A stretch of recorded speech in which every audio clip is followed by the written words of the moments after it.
আমার সাথে আমার সফর সঙ্গী ছিল আমার 3 বন্ধু। আমি এখন ওদের অনুভূতি জানতে চাইবো।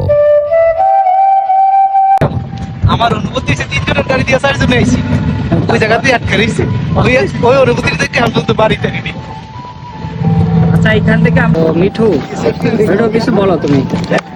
এই স্পটটা মূলত বিবাহিতদের জন্য। বিবাহিতদের হ্যাঁ, spot, কেন বিবাহিতদের জন্য এজন্য এখানে বউ নিয়ে আসবে সবাই, ঘুরবো ফিরবো সবাই। আর সিঙ্গেলরা শুধু চেয়ে চেয়ে দেখবো, আর সিঙ্গেলদের কোনো অনুভূতি নাই এটার জন্য। আচ্ছা, তুমি তো সিঙ্গেল, তুমি কি এর সাথে একমত? না, আমি দ্বিমত। কেন? সিঙ্গেল তো মানে সার্বজনীন। তুমি কিছু বলবা? আমার অনুভূতি বরাবরই নদীর পার খুব ভালো হয়। তুমি কি ওদের সাথে একমত কিনা বলো। আমি ঠিক শুনি নাই মিঠু কি বলছে। আচ্ছা, ওরা বলছে এই জায়গাটা শুধু বিবাহিতদের জন্য, এটা কি সঠিক? না, একদমই সবার জন্য না, এটা সবার জন্য ওপেন ফর অল। ওপেন। ঠিক আছে, থ্যাংক ইউ। আর তুমি কি লিঙ্কিং পার্কের ক্যাব করছো না? না, এই ক্যাব হয়েছে দাঁড় করা। ধার করা ক্যাব। ধীরে ধীরে বিকেল গড়িয়ে সন্ধ্যা নেমে এসেছে। এবার আমাদের যাওয়ার পালা। আজকে আমি এইখান থেকে বিদায় নিচ্ছি।